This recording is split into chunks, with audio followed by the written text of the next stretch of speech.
Welcome to Krishna commerce classes.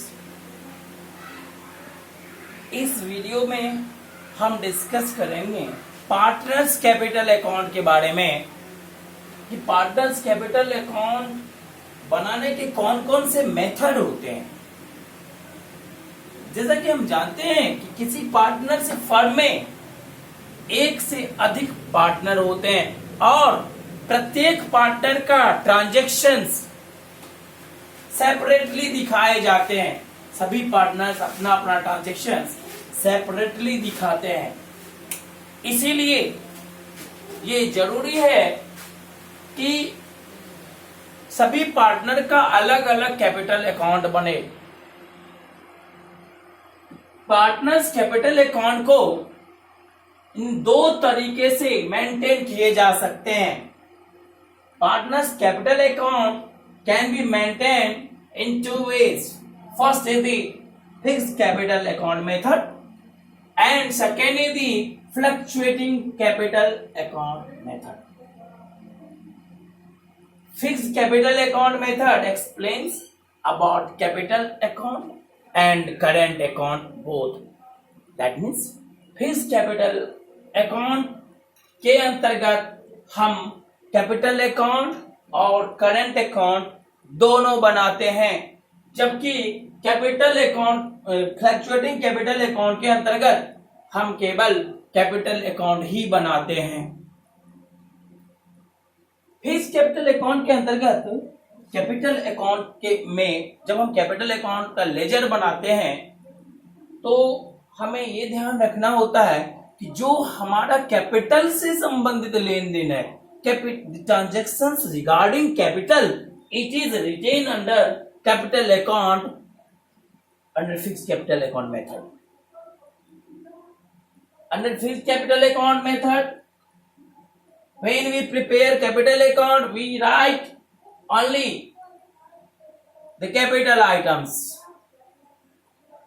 Under credit side, first and foremost we write the balance BD, by balance BD, which is capital forwarded from previous year.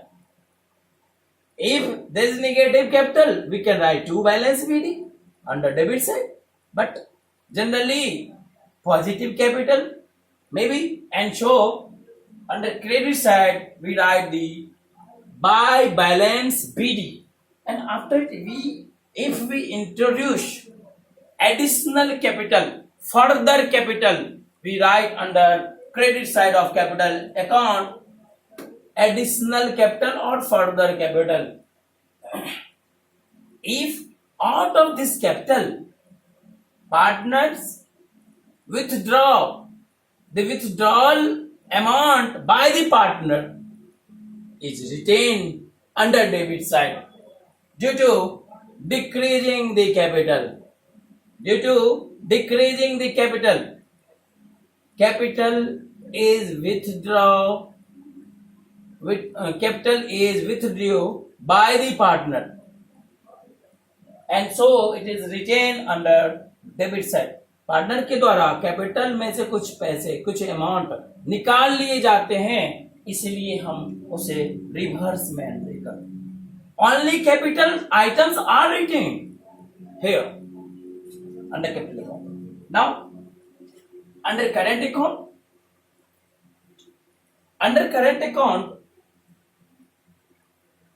under credit side,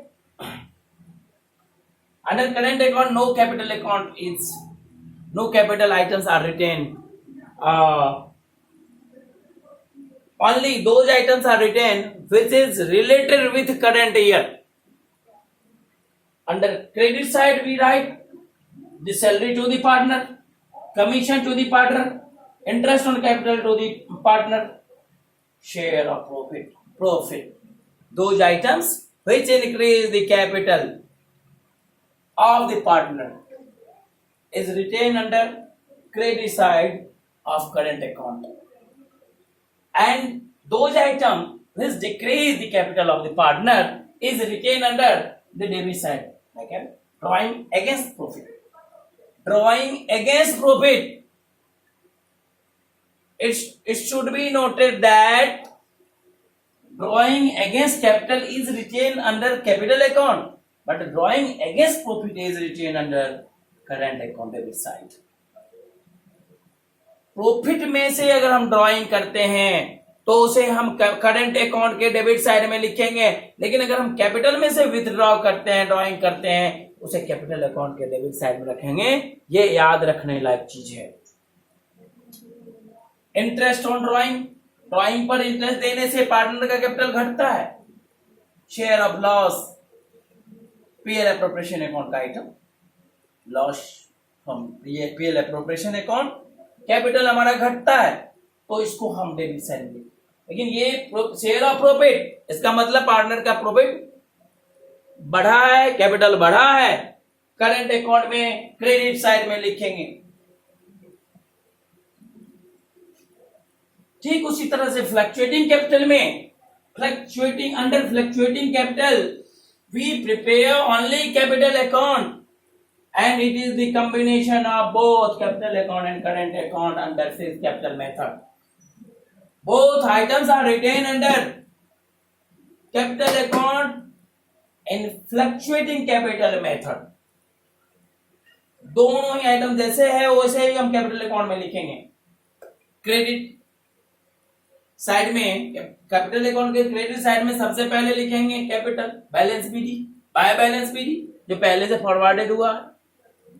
additional capital अगर कोई है, additional capital introduce किया गया है तो वो लिखेंगे।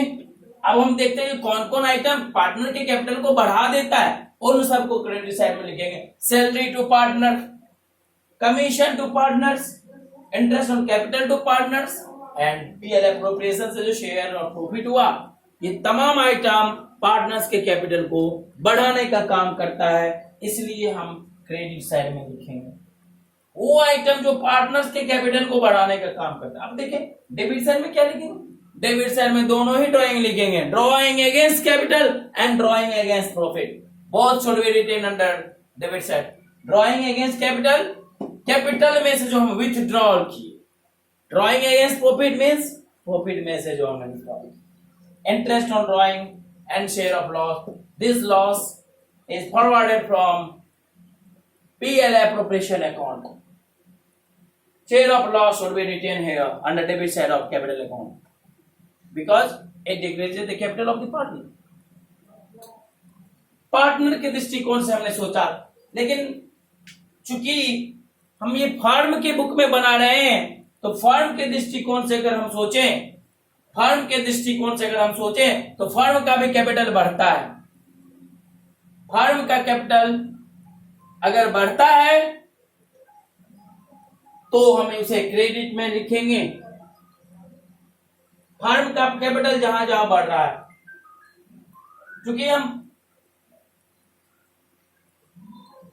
हम पार्टनर के बुक में बना रहे हैं, चूंकि हम फर्म के बुक में बना रहे हैं, फर्म के बुक में हम बना रहे हैं, इसीलिए हमें ये ध्यान रखना होगा कि जो भी पार्टनर का कैपिटल बढ़ाने का काम करता है, जो आइटम पार्टनर्स कैपिटल को बढ़ाने का काम करता है उसको हम क्रेडिट साइड में लिखेंगे। जो पार्टनर्स के कैपिटल को घटाने का काम करता है उसको हम डेबिट साइड में लिखेंगे। Capital account Dr to drawing account, capital account Dr to interest on drawing account, capital account Dr to PL appropriation account, because capital is decreasing, firm's capital is also decreasing here. But in this case, the capital of the firm is increasing,